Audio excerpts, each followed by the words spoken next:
नमस्कार दोस्तों। आप सभी का स्वागत है योगेंद्र साहू ऑनलाइन क्लासेस में। मैं आपका दोस्त, आपका होस्ट, आपका ट्यूटर दीपक इस ऑनलाइन प्लेटफॉर्म में आपका स्वागत करता हूं। ये हमारे एडीओ की क्लास है और उसमें हम जो अध्ययन कर रहे हैं, अभी जो पढ़ाई कर रहे हैं, जो क्लास चल रही है वो आजीविका से संबंधित क्लास चल रही है। इसमें श्वेत क्रांति, हरित क्रांति और भी कुछ कुछ चीज़ें हमने पढ़ चुकी है।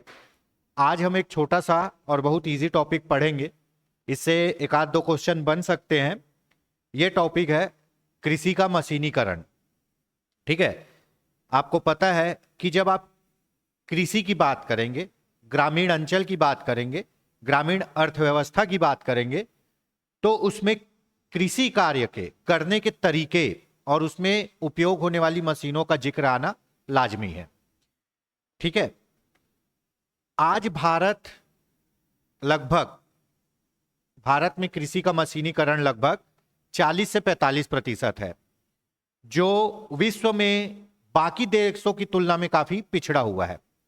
अगर आप अमेरिका में देखते हैं तो आपको 95%, ऑस्ट्रेलिया में देखते हैं तो भी आपको 90%, है ना। उसके बाद अगर आप चीन में देखते हैं तो 57 से 58%, ब्राजील में 75% कृषि का मशीनीकरण मिलेगा।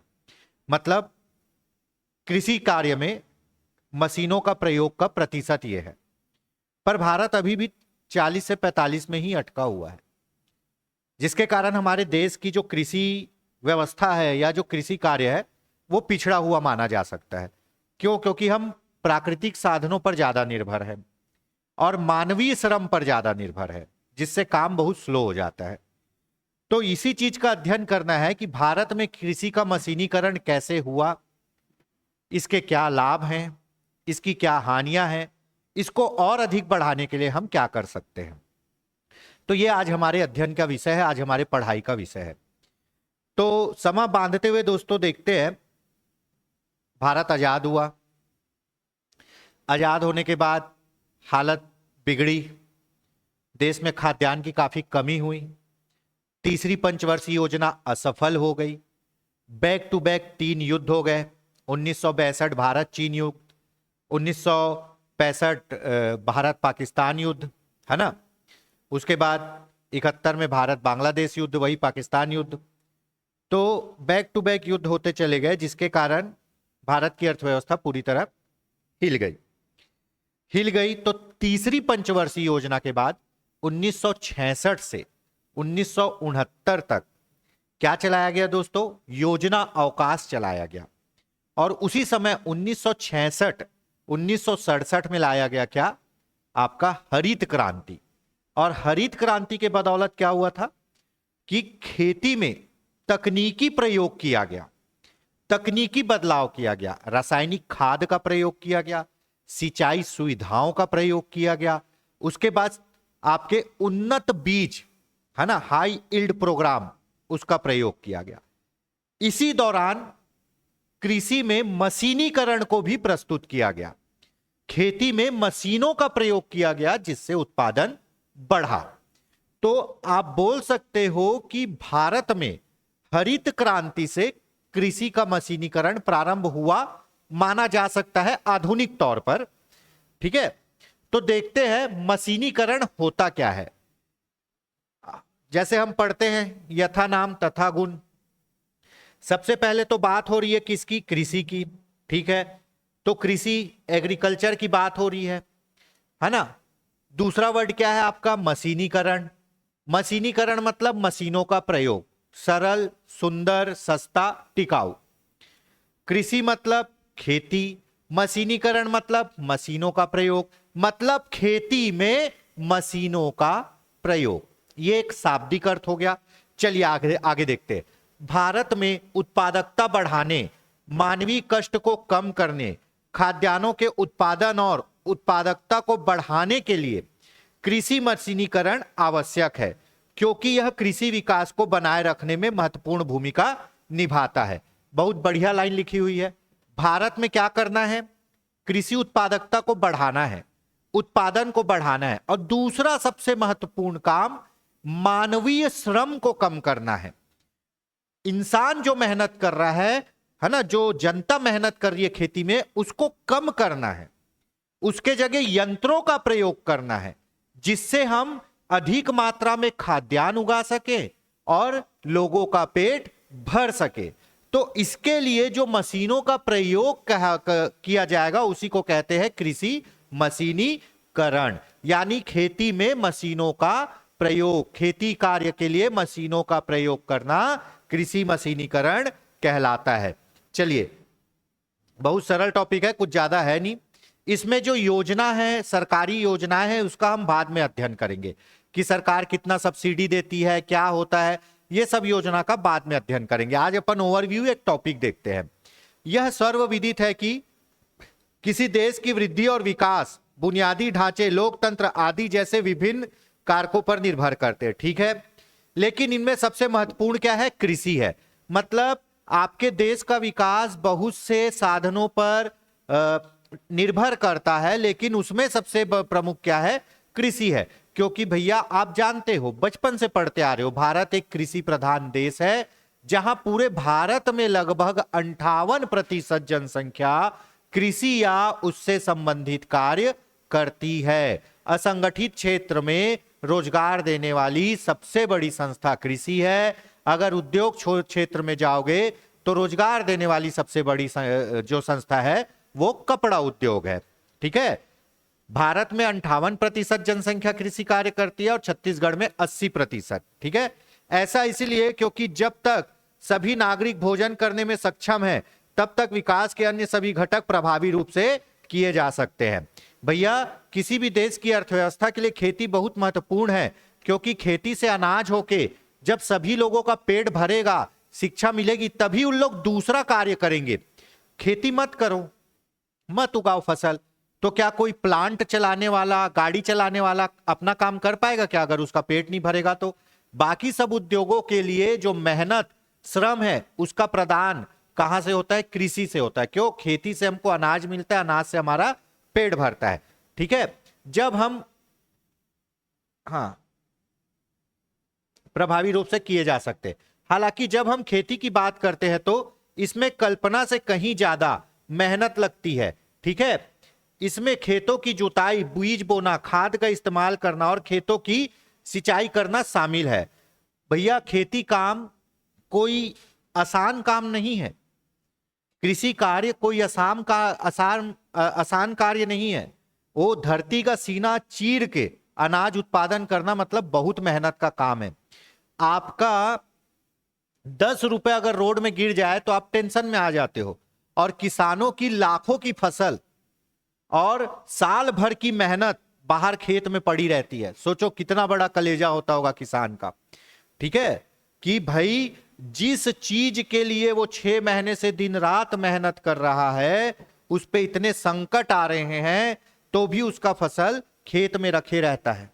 सोचो, तो कोई आसान काम नहीं है किसान होना, ठीक।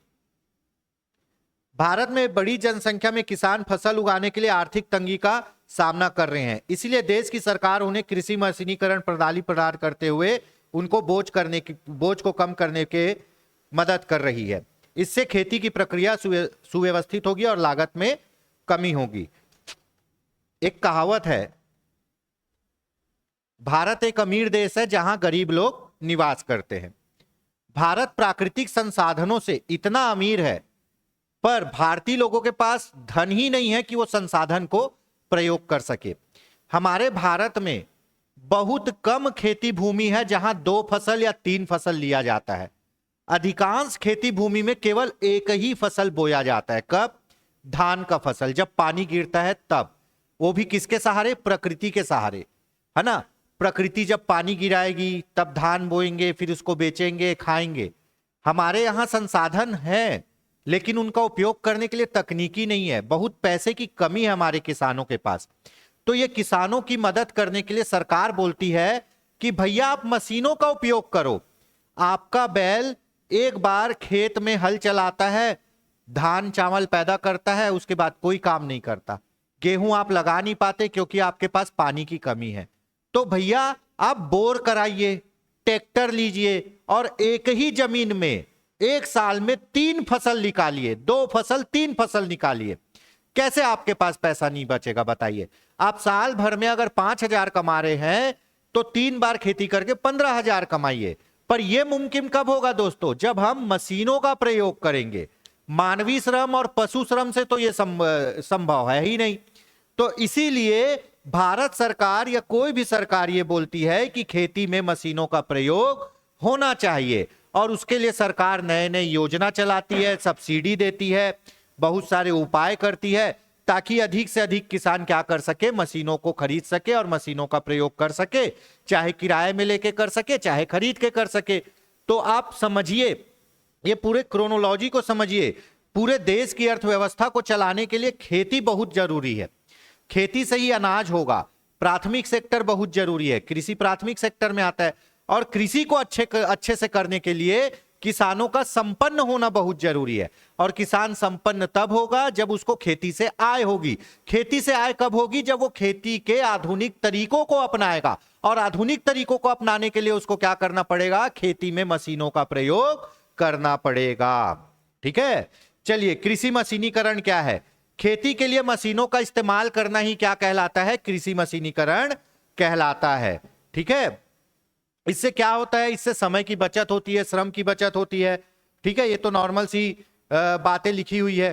खेती के लिए मशीनों का इस्तेमाल करना एक ऐसी प्रक्रिया है जिसे कृषि मशीनीकरण कहते हैं, जिससे किसानों पर लगने वाला बोझ जैसे समय की बर्बादी, वित्तीय नुकसान आदि कम हो जाता है। साथ ही वो जो फसल उगाना चाहते हैं उसका उत्पादन भी बढ़ जाता है। खेती में मशीनीकरण का मतलब है फसल उगाने के पारंपरिक तरीकों के बदले उनका क्या करना? मशीनों से काम करना। अब आप हाथ से धान छींट रहे हो, हाथ से दवाई छींट रहे हो, खेत जो है वो बैल से हल जोत रहे हो, कितना कर पाओगे? इसीलिए मशीनों का प्रयोग करो। ट्रैक्टर से 1 घंटे में खेत जुता गया 1-1.5 एकड़।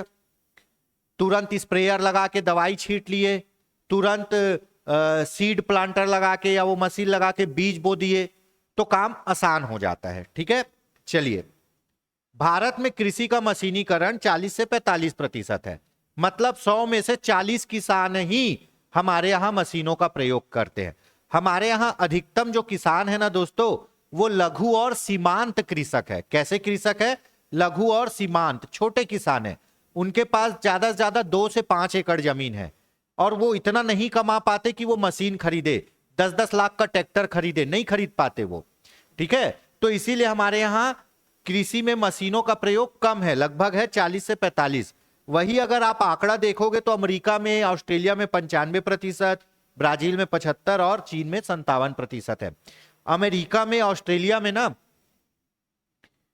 एक आदमी 100-100, 200 एकड़ में खेती कर लेता है बड़ी बड़ी मशीनों के सहायता से। और हमारे यहां 5 एकड़ में 10 आदमी लगते हैं। क्यों? क्योंकि हम मानवीय रूप से करते हैं। सोचो, वहां एक आदमी 100 एकड़ में खेती कर रहा है बड़े बड़े ट्रैक्टर, बड़े बड़े मशीनों की सहायता से, और हमारे यहां 10 आदमी 5 एकड़ में खेती कर रहे हैं। तो कहां से हम तरक्की कर पाएंगे? ठीक है, क्यों? उन लोग इतने अच्छे से इसलिए कर पा रहे हैं क्योंकि उनके कृषि का मशीनीकरण हो चुका है। भारत में कृषि मशीनीकरण आंदोलन सामाजिक आर्थिक विकास के संदर्भ में पिछले कुछ वर्षों में सबसे महत्वपूर्ण घटनाओं में से एक है। जो हमारी सामाजिक परिवर्तन का आंदोलन है, उसमें एक महत्वपूर्ण घटना आपका क्या है? कृषि मशीनीकरण भी है। ट्रैक्टरों की बिक्री में नाटकीय वृद्धि के मुख्य कारणों में से एक जो यूरोपीय और अमेरिकी बाजारों में दर्ज की गई बिक्री से 4 गुना अधिक है मात्रा में प्रभावशील वृद्धि है। इसमें यह बोल रहा है भारत में, हमारे विदेश में जितने ट्रैक्टर बिकते हैं उससे ज्यादा भारत में ट्रैक्टर बिकते हैं। भारत ट्रैक्टर उत्पादन में सबसे अग्रणी देश है। Best of my knowledge, Bharat tractor उत्पादन में सबसे अग्रणी देश है, और उसमें भी सबसे अग्रणी है महिंद्रा एंड महिंद्रा। ठीक है, कृषि के मशीनीकरण से उत्पादन में वृद्धि होती है, जाहिर सी बात है। मैं बोला ना, विदेश में एक आदमी 100 एकड़ में खेती करके उत्पादन करता है, और आपके यहाँ 5 एकड़ में 10 आदमी, तो कहां से उत्पादन होगा? नहीं होगा। हमारे यहाँ उत्पादन कम है। उत्पादन बढ़ेगा कब? जब खेती में आप मशीनीकरण का उपयोग करोगे। संसाधनों का बेहतर उपयोग, इसका सबसे बेस्ट उदाहरण है, अगर मेरे यहाँ बोरवेल है, मेरे यहाँ ट्रैक्टर है, तो मैं अपने 5 एकड़ जमीन में 3 बार फसल लगाऊंगा साल में, 3 बार। ठीक है, रबी फसल, खरीफ फसल, जायद फसल। 3 बार फसल लगाऊंगा, लेकिन मेरे यहां बोरवेल नहीं है, मेरे यहां बैल है, तो साल में सिर्फ 1 बार फसल उगेगी, वो भी बरसात में धान की, दूसरा नहीं उगेगी, साल भर खेत खाली रहेगा। तो भैया जो जमीन संसाधन है उसका अच्छा उपयोग कैसे हो रहा है? मशीन से हो रहा है। ठीक है, तो संसाधनों का बेहतर उपयोग भी किससे होता है? मशीन से। काम के घंटों का कम होना, जाहिर सी बात है बैल से 1 एकड़ खेत जोतने में 1 दिन से ज्यादा समय लग जाएगा, और ट्रैक्टर से 1 एकड़ खेत 1 घंटे 1.5 घंटे में जोता जाएगा। तो सोचो कितना समय का बचत होगा। ठीक है, उसके बाद अगर समय का बचत होगा तो क्या होगा? जो ग्रामीण जनता है उसको आराम मिलेगा, थोड़ा वो दूसरा काम भी करेंगे, थोड़ा दूसरा काम भी करेंगे तो उनका जीवन स्तर क्या होगा? सुधरेगा। ठीक है, तो जीवन यापन की स्थिति में सुधार होगा। यह जरूरी है कि इस बदलाव को निर्देशित किया जाए, विकास की नीति में एकीकृत किया जाए और कार्यात्मक विकास मॉडल में तब्दीली किया जाए। इसीलिए कहा गया है कि यह कृषि मशीनीकरण के मॉडल को पूरी तरह लागू किया जाए। ठीक है, चलो अब कृषि मशीनीकरण के लाभ देख लेते हैं, क्या क्या लाभ होते हैं। ठीक है, सबसे पहले मशीनीकरण के कारण कृषि गतिविधियां अधिक उत्पादक और त्वरित हो गई है।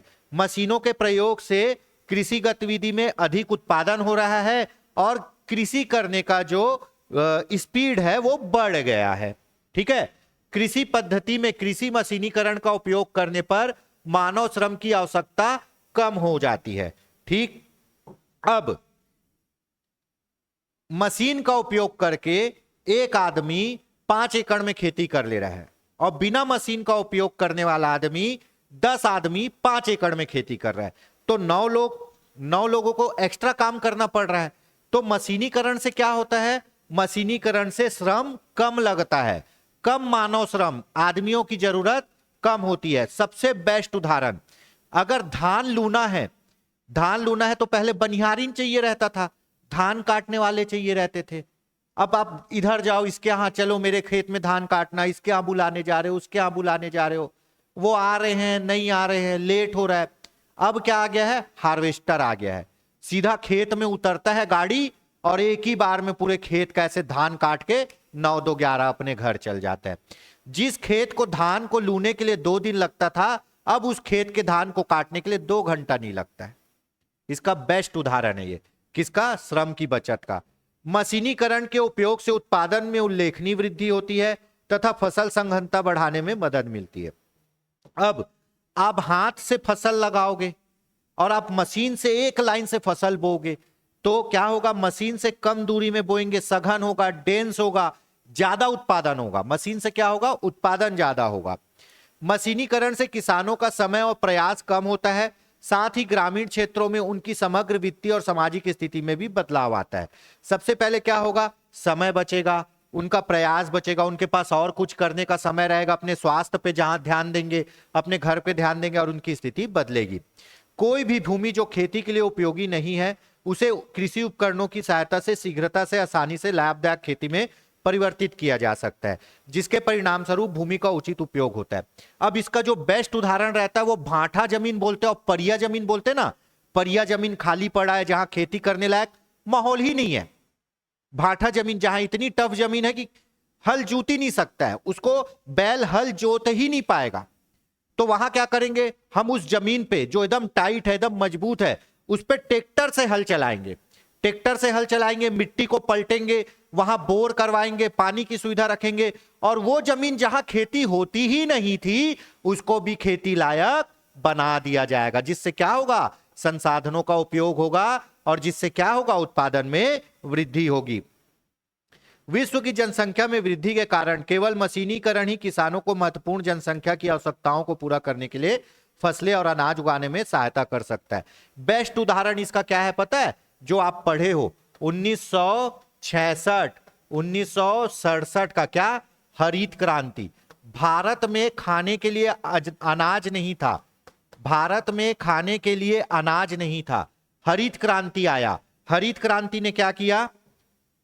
हरित क्रांति ने रासायनिक उर्वरक, उन्नत बीज, सिंचाई की सुविधा, कृषि यंत्रों का उपयोग करके इतना उत्पादन बढ़ाया कि भारत आज खाद्यान्न में संपन्न है। भारत आज खाद्यान्न में संपन्न है। हमारे पास इतना स्टॉक है कि एक आध 2 साल अकाल भी पड़ गया तो खाना मिल जाएगा, ऐसा कहा जाता है। बफर स्टॉक हमारे पास इतना है। तो यह मुमकिन कैसे हुआ? भारत की जमीन तो शुरू से उतनी है जितनी थी। पहले उत्पादन कम होता था, जनसंख्या ज्यादा थी। अब जनसंख्या के अनुपात से ज्यादा उत्पादन होता है, इसलिए सबको खाना मिल रहा है। इसीलिए हमारी सरकार 2 रुपए किलो में चावल भी बांट रही है ना। खाद्य सुरक्षा कानून भी लेके आई है। क्यों? क्योंकि इतना बम्फाड़ उत्पादन करते हैं। ठीक है, तो भैया ये उत्पादन मशीनों से ही संभव हो पाया, बैल से और इंसान मिलके इतना उत्पादन नहीं कर पाएंगे। ठीक है, चलिए ये लाभ देख रहे हैं हम। किसके लाभ देख रहे हैं? कृषि मशीनीकरण के। किसानों की आय और उपज में वृद्धि से कृषि उत्पादकता का मूल्य बढ़ता है, जाहिर सी बात है उनकी जिंदगी अच्छी होगी। सामाजिक लाभों में युवा लोगों को कृषि उद्योग में प्रवेश करने के लिए प्रेरित करना और ग्रामीण क्षेत्रों में रहने और काम करने के लिए अधिक लोगों को आकर्षित करना शामिल है। मोस्ट एक बहुत अच्छा सामाजिक ये पॉइंट दिया हुआ है।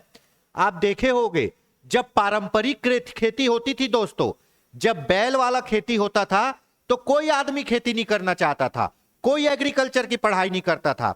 आज देखिए एग्रीकल्चर में इंजीनियरिंग, एग्रीकल्चर में डिप्लोमा करके बड़े बड़े लोग मशीनों से खेती कर रहे हैं। अब खेती भी एक व्यापार है। जैसे आप पढ़ाई लिखाई करके जॉब करने जाते हो, वैसे लोग अब एग्रीकल्चर की पढ़ाई करके अपने पुश्तैनी जमीन पे बड़ी बड़ी मशीनों से खेती कर रहे हैं और अनाज उत्पादन कर रहे हैं और लाभ कमा रहे। हमारे बस्तर कोंडा गांव के ये किसान हैं, वो क्या करते हैं? जड़ी बूटियां उगाते हैं। खूब अभी चल रहा है। बस्तर या कोंडा गांव के किसान हैं। बस्तर, कांकेर, कोंडा गांव यहीं से। Best of my knowledge Bastar के हैं। बस्तर के एक किसान हैं जो अपने खेत में दवाई छिड़कने के लिए हेलीकॉप्टर खरीद के रखे। यहां लोगों को बैठने के लिए हेलीकॉप्टर नहीं मिल रहा है। उनके खेत में दवाई किससे छिड़की जाती है? हेलीकॉप्टर से। और वो उगाते क्या है आपको पता है? पूरी जड़ी बूटियां उगाते हैं, खेती करते जड़ी बूटियों की।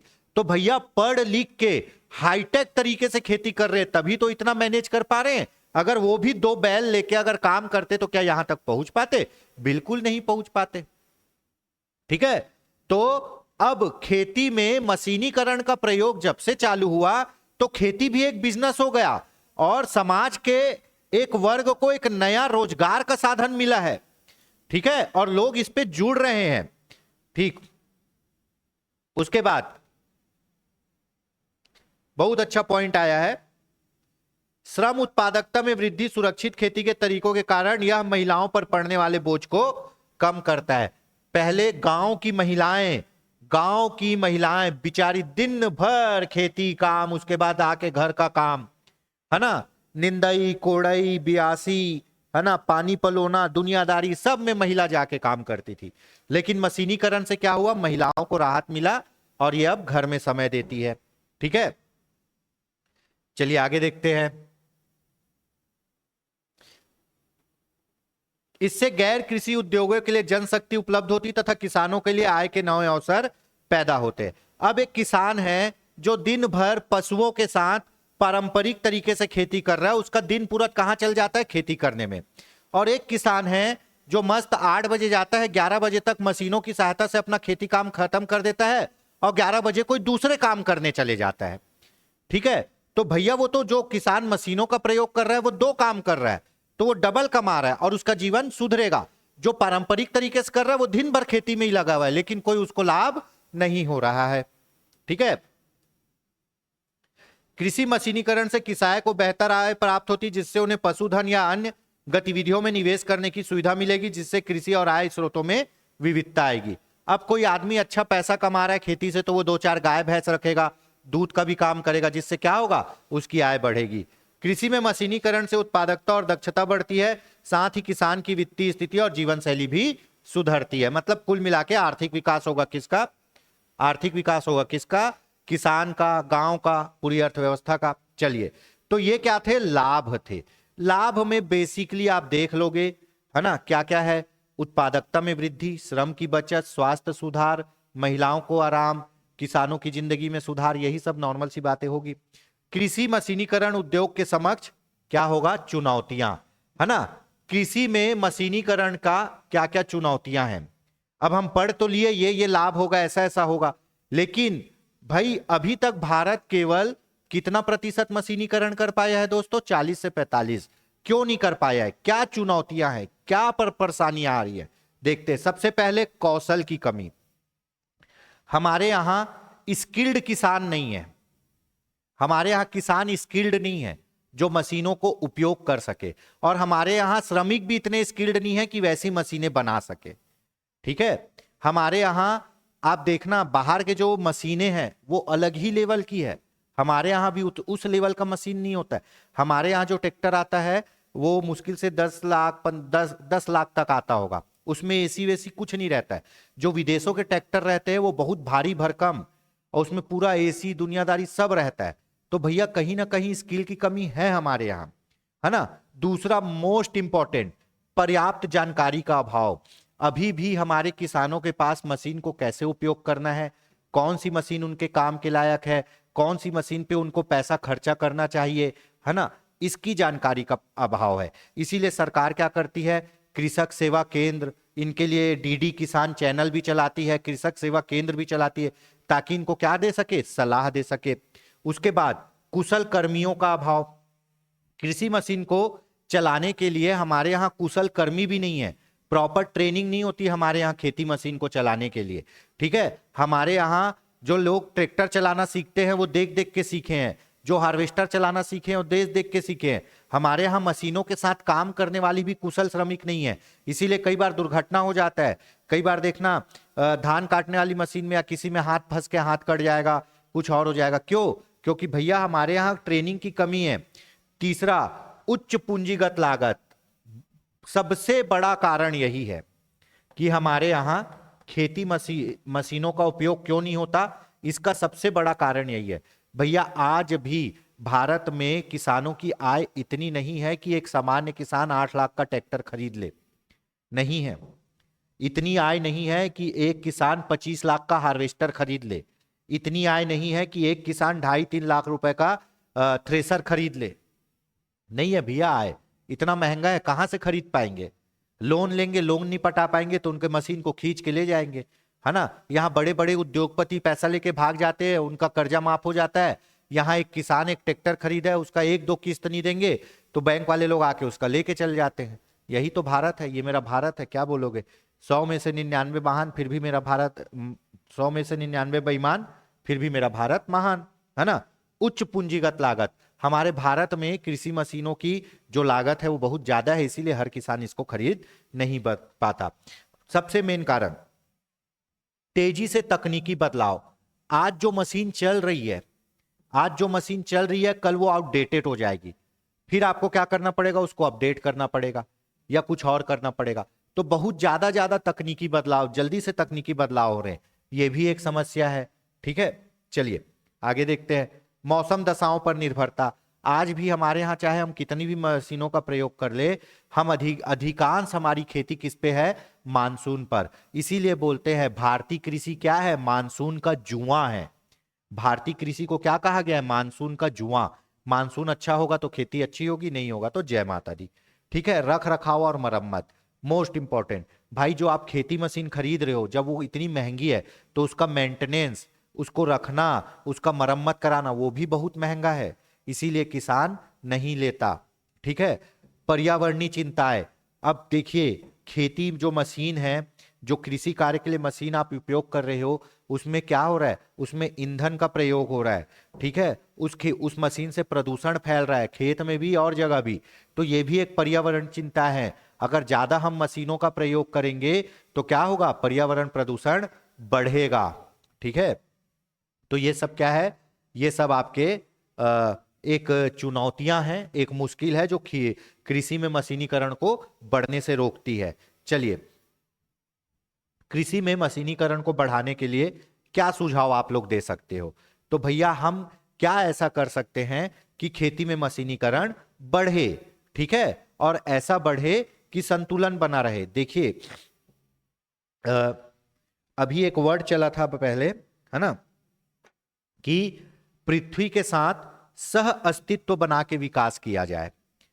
पृथ्वी के साथ या जैव मंडल के साथ सह अस्तित्व बना के विकास किया जाए। सह अस्तित्व मतलब ऐसा विकास करो कि तुम्हारा भी अस्तित्व रहे और प्रकृति का भी अस्तित्व रहे। अब उत्तराखंड में जो 2013 में बादल फटा, वहां वैज्ञानिकों ने सबने पहले बोल दिया था ये कौन सा पहाड़ है, ये शिवालिक का पहाड़ है, ये सबसे नया पहाड़ है, ये मिट्टी का पहाड़ है, यहां घर बनाना नहीं चाहिए, क्योंकि जिस दिन नदी रास्ता भटकेगी पूरी मिट्टी को काट के ले जाएगी और आपका घर ढह जाएगा, बह जाएगा पानी में। हमने क्या किया, हमने अपने आप को होशियार समझा और वहां घर बनाया। क्या हुआ, अचानक बादल फटा, बाढ़ आया और पूरा काम तमाम हो गया। तो भैया आपको ऐसा विकास करना है जिससे आप पृथ्वी को नुकसान ना पहुंचाओ, जिससे आप पर्यावरण को नुकसान ना पहुंचाओ। नहीं तो क्या होता है, आप 10 बार मारोगे, उधर से एक वार पड़ेगा प्रकृति का और सब चीज बराबर। ठीक है, आप ऐसी ऐसी दवाई बनाने की कोशिश कर रहे हो, ये वो, उसके चक्कर में क्या हुआ, कोरोना फैल गया, है ना। चीन के वुहान शहर से कोरोना फैल गया। ठीक है, खूब कहावत चला ना कि हम सालों तक पृथ्वी को पन्नी से ढकते रहे, झिल्ली से ढकते रहे। कोरोना में पृथ्वी ने पूरे इंसान को झिल्ली से ढक दिया। सब मास्क पहन के घूम रहे हैं, सब पीपीई किट पहन के घूम रहे हैं। ठीक है, तो भैया इसी को बोलते हैं कि पृथ्वी के साथ, प्रकृति के साथ छेड़छाड़ ज्यादा नहीं करना है। विकास करिए, अच्छी बात है, लेकिन सह अस्तित्व बना के, पृथ्वी का भी अस्तित्व रहे और तुम्हारा भी रहे। ठीक है, तो वैसे ही सह अस्तित्व बना के हमको क्या करना है, हमको मशीनीकरण को लागू करना है। सबसे पहले मशीनीकरण को लागू करने के लिए सबसे इंपॉर्टेंट है कि मशीनीकरण का, मशीन से संबंधित तकनीकी ज्ञान किसान को होना चाहिए, है ना। मशीन से संबंधित तकनीकी ज्ञान होना चाहिए जिससे वो मशीन का उपयोग कर सके। दूसरा, मशीन को उपयोग करने का प्रॉपर प्रशिक्षण दिया जाए। आप किसी को रोटावेटर चलवा रहे हो तो उसका प्रशिक्षण दो चलाने का, है ना। रीपर चलवा रहे हो उसका प्रशिक्षण दो। भैया ऐसा नहीं कि मशीन लेके उतर गए और नुकसान कर दिए। ठीक है, उसके बाद आवश्यकता अनुसार मशीनों का प्रयोग, है ना। बड़े किसानों के लिए बड़ी मशीनें, छोटे किसानों के लिए छोटी मशीनें। अब एक किसान है जिसका ज्यादा बड़ा खेत नहीं है और वो बड़ा ट्रैक्टर खरीद लिया, तो उसका पूरा पैसा क्या है, ट्रैक्टर का किस्त भरने में ही चले जा रहा है, उसको आमदनी हो ही नहीं पा रही। क्यों? क्योंकि भैया वो ट्रैक्टर की जितनी क्षमता है उसको उपयोग ही नहीं कर पा रहा है। और दूसरा कि भाई जो किसान मशीन नहीं खरीद पाता है, उनके लिए किराए पे मशीन उपलब्ध हो जाए, ऐसी व्यवस्था हो, आवश्यकता पड़े तब वो अपन किराए पे लेके चला ले। तो आवश्यकता अनुसार मशीनों का प्रयोग, मशीनों की उपलब्धता, किराए पर उपलब्ध हो, मशीनों की लागत को कम करना। ठीक है, अब आप फॉर्च्यूनर खरीदने जाओगे 50-55 लाख की है। क्यों? क्योंकि वो लग्जरियस प्रोडक्ट है, उस पर 28% जीएसटी लगता है, लगभग 20-22 लाख टैक्स देना पड़ेगा।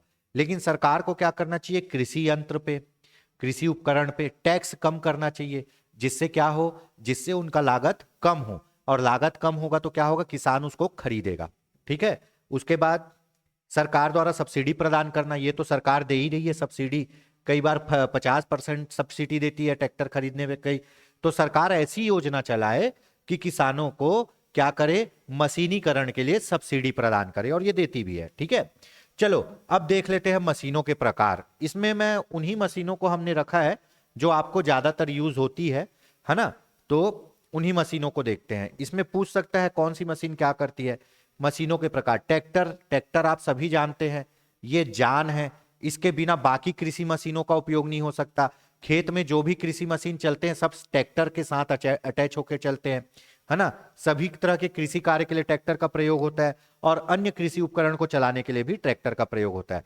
हल क्या करता है, हल जुताई करता है, ठीक है, मिट्टी को पलटता है, खरपतवार को नष्ट करता है, खाद को मिलाता है, भूमि को तैयार करता है। हल बहुत टाइप से आते हैं ना। मशीन देखोगे, हल वाली मशीन देखोगे तो बहुत टाइप से, मिट्टी पलटने वाली अलग आएगी, खेत जोतने वाली अलग आएगी, है ना, क्यारी बनाने वाले हल अलग आते हैं। ठीक है, उसके बाद मोस्ट इंपॉर्टेंट रोटावेटर, ये खूब चलता है अभी, ये मशीन आप देखे होगे, रोटावेटर। ठीक है, ये जो अटैचमेंट है ना, इससे ये पीटीओ से अटैच होता है। इसके नीचे देखो ये ब्लेड लगे हुए हैं, ये पूरे काले काले ब्लेड लगे हुए हैं, और ये जब गियर घूमता है तो ये ब्लेड घूमता है, और ये ब्लेड घूमता है तो क्या करता है, पूरे मिट्टी को खोदता है, उसको नरम बनाता है और एकदम प्लेन करता है। ठीक है, अभी रोटावेटर गीले जमीन में भी चलता है, सूखे जमीन में भी चलता है, खूब चलता है। ये क्या करता है, भूमि को तैयार करता है फसल बोने के लिए, बीज बोने के लिए। सबसे पहले भूमि को खोद के पूरा बराबर करके भूमि की मिट्टी, जो मिट्टी है उसको नरम करता है, भुरभुरी बनाता है, जिससे क्या हो सके, बीज अंकुरित हो सके। ठीक है, बीज अंकुरित हो सके। तो रोटावेटर पूछ सकता है, रोटावेटर क्या काम करता है, खेत की मिट्टी को समतल करता है, मिट्टी को नरम करता है, बीज बोने के लिए मिट्टी को तैयार करता है। ये देखो, ये जो नीचे ब्लेड है ना काले काले, ये घूमते हैं पूरे और पूरी भूमि को खोद के बराबर कर देते हैं, एकदम नरम। ठीक है, उसके बाद आता है लेबलर। ये लेबलर क्या करता है, उबड़ खाबड़ खेत है, अब खेत में क्या होता है, जब पानी रहता है तो उसमें किसान चलता है, ट्रैक्टर चलता है, तो मिट्टी क्या होती है, उबड़ खाबड़ हो जाती है। तो फसल काटने के बाद उस मिट्टी को वापस बराबर किया जाता है। जब नया फसल लगाया जाता है उससे पहले मिट्टी को बराबर किया जाता है। तो ये क्या करता है, भूमि को बराबर करता है, लेबलर है ना। बेलर, भूसे को एकत्र कर चारे संग्रहित के लिए। अब आप धान काटे, अनाज अलग कर लिए, जो पैरा है, भूसा है, वो खेत में पड़ा है। अब खेत में पड़ा है तो क्या करते थे, पहले पलारी जलाते थे। अब पलारी जलाते थे हरियाणा पंजाब में, और प्रदूषण कहाँ हो जाता था, दिल्ली में। मतलब ऐसा कि रोड नहीं दिखता था। तो पलारी जलाने से अच्छा क्या है, ये लेबलर मशीन ले आओ। ये क्या करेगा, ट्रैक्टर के पीछे अटैच कर दो। ये देखो, ये विदेशों की मशीनें हैं भैया, कितना हैवी ट्रैक्टर है देख लीजिए। और देखो कितना बड़ा जमीन है, इसमें एक ही आदमी मशीन के सहायता से खेती कर लेगा। तो ये क्या करता है, जो भूसा है, वेस्ट है फसल का, उसको एकत्र करके ऐसे ही गोल गोल बंडल बना के रख देता है। और बाद में इसी को क्या करते हैं, पशुओं को खिलाने के लिए चारे के रूप में उपयोग करते हैं। तो ये बेलर क्या करता है, बेलर चारे को एकत्रित करता है और एक आकार देके रख देता है। ठीक है, स्प्रेयर से क्या करते हैं हम लोग, दवाई का छिड़काव करते हैं, है ना। ये तो हाथ वाला स्प्रेयर है। ऐसे ही ट्रैक्टर में बहुत बड़े बड़े स्प्रेयर आते हैं जो लगे रहते हैं, जो दवाई छिड़कते हैं। ठीक है, नहीं तो पहले आदमी हाथ से छिड़कता था, सोचो। उसके बाद आता है मोस्ट इंपॉर्टेंट, कंबाइंड हार्वेस्टर। यही हमारे यहाँ बहुत चलता है। अभी आप छत्तीसगढ़ में घूम के देख लो, पूरे गांव में हार्वेस्टर छाए हुए हैं, है ना। ये देखो पीछे फसल लगी हुई है हरी हरी, ये फसल को, ये जो आगे वाला ग्रिल है ना, इसमें फंसा के काटेगा। काटने के बाद पूरा मशीन के अंदर प्रोसेस होगा और ये आउटपुट है। ठीक है, ये यहां से सीधा क्या निकालेगा, धान निकालेगा। एक ही बार में कहानी खत्म। नहीं तो क्या होता था, 4 दिन काटने वाले लेंगे, उसके बाद मिंजई वाले लेंगे, उसके बाद भूसा उड़ाने वाले लेंगे, तब क्या होगा, धान निकलता था। सब कहानी खत्म। ये हार्वेस्टर खेत में उतरेगा, ये आगे ब्लेड लगा हुआ है, ब्लेड से फसल को काटेगा फसल अंदर जाएगी, इस कोने से पूरा धान निकल के बाहर गिरेगा ट्रैक्टर में, और पीछे से पूरा पैरा गिर जाएगा, पूरा भूसा गिर जाएगा। और बाद में उसी भूसे को बेलर से क्या करो, इकट्ठा करके चारे के लिए उपयोग करो। कंबाइंड हार्वेस्टर ये बहुत महंगा आता है, 30-35 लाख अलग अलग रेट में आता है।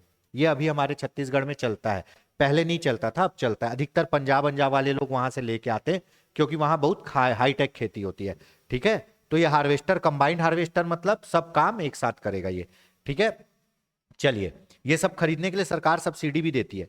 ये है थ्रेसर, फसल के अनाज को अलग करने के लिए। अब हार्वेस्टर क्या किया जी, हार्वेस्टर काटा, अनाज को पूरा बाहर दे दिया, एकदम फिनिश प्रोडक्ट आपको दिया।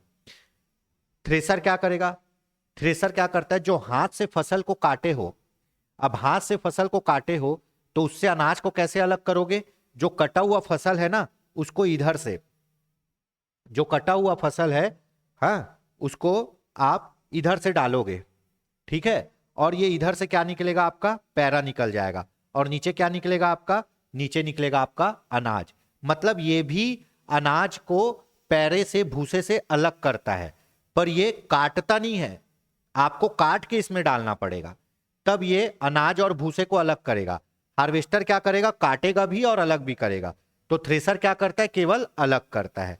ठीक है, चलिए, मोस्ट इंपॉर्टेंट, ड्रिप सिंचाई अभी खूब चल रहा है। ड्रिप सिंचाई, ड्रिप मतलब एक एक बूंद गिरता है। पहले सिंचाई करने के लिए क्या करना पड़ता था दोस्तों, पूरे खेत में पानी भरते थे, पूरे खेत में पानी भरते थे, तो जहां फसल है वहां तो पानी उपयोग हुआ, बाकी पानी बेकार। तो अब नहीं, अब ऐसा पूरा पाइपलाइन बिछाते, जैसे आपके घर में पाइपलाइन बिछता है ना, सेम वैसा पाइपलाइन बिछाएंगे। और जहां जहां सब्जी या किसी चीज के, ये अधिकतर सब्जियों में उपयोग होता है, बता दे रहा हूं, ये धान और उसमें नहीं होता, ये अधिकतर सब्जियों में उपयोग होता है, सब्जी में, केले में, फल में। तो जहां जहां पौधा लगा है वहीं पे बस एक एक बूंद पानी गिरते रहेगा। इससे क्या होता है, जल की बचत होती है। इससे क्या होता है, जहां आवश्यकता है जल की वहीं पानी जाता है। इसी को बोलते हैं ड्रिप सिंचाई। ऐसी एक होता है स्प्रिंकलर सिंचाई। स्प्रिंकलर सिंचाई धान वान के लिए होता है, वो सब तरफ पानी फेंकता है, खेत में पानी भरने की जरूरत नहीं है, वो सब तरफ पानी फेंकते रहेगा, है ना, फुहारा देते रहेगा।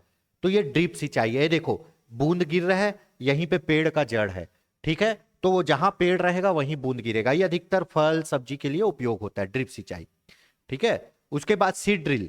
सीड ड्रिल ये बीज बोने की मशीन है। पहले क्या होता था, बीज को ऐसे हाथ से छींटते थे, बोते थे, ठीक है। अब क्या होता है, मशीन आ गई है। ये ऊपर का आप ट्रे देख रहे होगे दोस्तों, ये एक ऊपर का ट्रे है, इसमें पूरा बीज जो है उसको भर देंगे। अब बीज एकदम लाइन से, ये देखो ये निकला हुआ है बीज बोने का, हल निकला हुआ है, यहां पे पाइप से बीज आएगा और ये हल के पास गिरते जाएगा और जमीन में दबते जाएगा, है ना। तो जितने ये नीचे मुंह हैं उतने लाइन में ये ऐसे बोते हुए, एक लाइन से, बहुत प्यार से एक लाइन से बोते हुए ऐसे बीज जाएगा। इसमें 2 आदमी मिलके पूरा काम कर डालेंगे, ठीक है। इसको भी ट्रैक्टर के पीछे अटैच किया जाता है ना। इसको बोलते हैं सीड ड्रिल, बीज बोने के लिए, ठीक। उसके बाद अगला देखते हैं रीपर। ये क्या होता है, फसल काटने की छोटी मशीन है। क्या, रीपर। ये फसल काटने की छोटी मशीन है। छोटे छोटे खेत होते हैं, हाँ छोटे छोटे खेत होते हैं, वहां बड़ी मशीन नहीं जा पाती, तो ये देखो इसको हाथ से चलाना है ना। और इसके काटने वाले ब्लेड, ये देखो ये इसका काटने वाला ब्लेड है पूरा, इसमें फसल फंस के कटती है और गिर जाती है। फिर ये कटी हुई फसल को अपन किस में डाल देंगे, थ्रेसर में डाल देंगे। थ्रेसर से क्या होगा, अनाज अलग हो जाएगा। तो रीपर, फसल काटने की छोटी मशीन, ठीक है। चलिए उसके बाद ये कुछ प्रमुख कृषि यंत्र थे दोस्तों, है ना, इसके बारे में अपन ने कर लिया। हाँ, हार्वेस्टर हो गया, थ्रेसर हो गया, रोटावेटर हो गया, ये सब इंपॉर्टेंट है, पूछा जा सकता है। बेलर हो गया, ठीक है। तो ये आज आपका अपन क्या पढ़े हैं, कृषि मशीन, है ना, कृषि मशीन या कृषि में मशीनीकरण, कृषि का मशीनीकरण, ठीक है। अब अगले टॉपिक के साथ अपन नेक्स्ट क्लास में मिलते हैं, ठीक है। कैसा लग रहा है ये सीरीज, कैसा लग रहा है ये वीडियो, समझ आ रहा है या नहीं आ रहा है, ये आप कमेंट करके जरूर बताइएगा, ठीक है। क्या रिस्पॉन्स है, क्या फीडबैक है, जरूर दीजिएगा। इसी तरह योगेंद्र साहू ऑनलाइन क्लासेस के साथ बने रहिए दोस्तों। यकीन मानिए हम साथ मिलकर कुछ बहुत अच्छा करेंगे। जय हिंद, जय भारत, जय छत्तीसगढ़।